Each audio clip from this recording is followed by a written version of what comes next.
History general যাদের রয়েছে semester 1-এর CC1 যে পেপারটা, সেখানে একটি গুরুত্বপূর্ণ প্রশ্ন যেটা এবছরে আসতে পারে সেটা হচ্ছে ঋগ বৈদিক যুগে সমাজ ব্যবস্থা সম্পর্কে টিকা লেখো। 5 মার্কসের আনসারটা তোমরা খাতার মধ্যে লিখে নিতে পারো বা স্ক্রিনশটও নিয়ে নিতে পারো। আনসারটা দেখো। প্রথম পয়েন্ট, ভূমিকা। ঋগ বৈদিক যুগে সমাজের ভিত্তি ছিল পরিবার। পরিবার ছিল পিতৃতান্ত্রিক, অর্থাৎ পিতা ছিলেন পরিবারের কর্তা। তাকে গৃহপতিও বলা হতো। পরিজনদের ওপর তার সীমাহীন কর্তৃত্ব ছিল। অগ্নিদেবকে প্রায় ঋগ্বেদে অতিথিরূপে বর্ণনা করা হয়েছে। পরিবারের লোকেরা যে অতিথিকে বিশেষ শ্রদ্ধার চোখে দেখতেন তা এতে স্পষ্ট হয়ে ওঠে। নেক্সট পয়েন্ট, নারীদের অবস্থান। পুরুষাসিত সমাজে নারী পুরুষের সমান অধিকার আশা করা যায় না। সন্দেহ নেই পুরুষদের তুলনায় তাদের ভূমিকা ছিল গৌণ। বিবাহের পূর্বে তারা পিতা বা ভ্রাতার অধীনে ছিলেন, আর বিবাহোত্তর বা বিবাহের পরে জীবন কাটাতো স্বামী বা পুত্রের তত্ত্বাবধানে।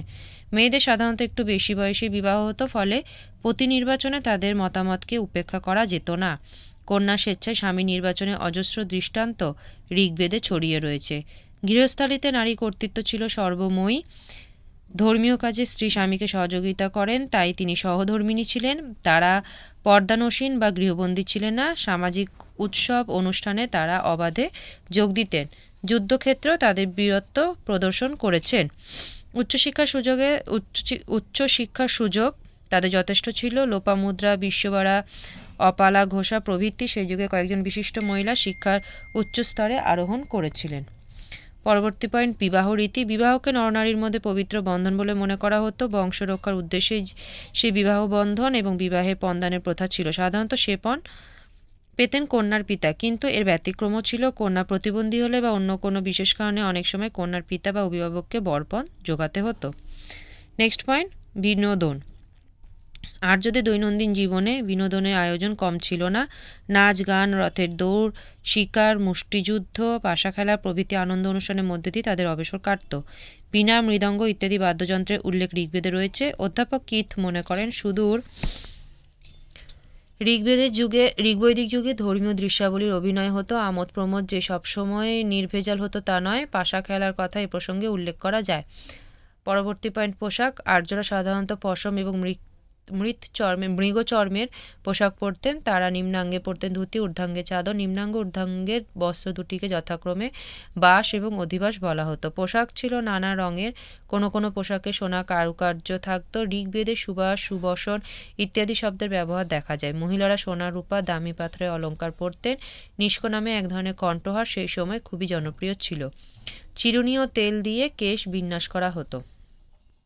পরবর্তী পয়েন্ট, খাদ্য। দুধ, ঘি, ফলমূল ও যব ছিল আর্যদের প্রধান খাদ্য। তারা ঘোড়া, ভেড়া, ছাগল, গরুর মাংস আহার করতেন। গাভীকে ঋগ্বেদে অগ্না বলা হয়েছে। অগ্না শব্দের অর্থ হচ্ছে অবদ্ধা।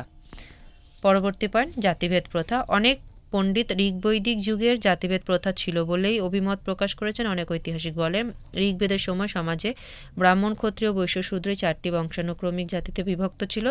যারা বিদ্যাচর্চা, যাগযজ্ঞ নিয়ে ব্যস্ত ছিলেন তারা ব্রাহ্মণ নামে পরিচিত ছিলেন। যুদ্ধে যারা আত্মনিয়োগ করতেন তারা ক্ষত্রিয় নামে পরিচিত ছিলেন। যারা কৃষিকাজ, পশুপালন, ব্যবসা বাণিজ্য করেন তারা ক্ষত্রিয়। যারা এই 3 জাতির সেবায় নিযুক্ত হলেন তাদের নাম ছিল শূদ্র।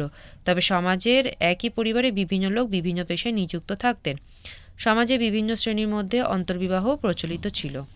লাস্ট পয়েন্ট, উপসংহার। ঋগ্বৈদিক যুগের তুলনায় সমাজে নানা পরিবর্তন লক্ষ্য করা যায়। পরবর্তী বৈদিক যুগে নারীদের সামাজিক অবস্থার অবনতি ঘটে। তাদের নানা অধিকার থেকে বঞ্চিত করা হয় এবং জাতিভেদ প্রথাও কিন্তু পরবর্তীকালে কঠোর আকার ধারণ করে। ভিডিওটি ভালো লাগলে সাবস্ক্রাইব করে দিও এবং চ্যানেলটিকে বন্ধুদের মধ্যে যদি পারো তো শেয়ার করে দিও, আর যদি সম্ভব হয় তাহলে একটু লাইক বাটন প্রেস করে দিও। সকলে ভালো থেকো। কোনো ইম্পর্টেন্ট প্রশ্ন যেটা তোমাদের মনে হচ্ছে তোমাদের লাগবে আমাকে কমেন্ট সেকশনে জানাতে পারো। আমি অবশ্যই দেওয়ার চেষ্টা করব।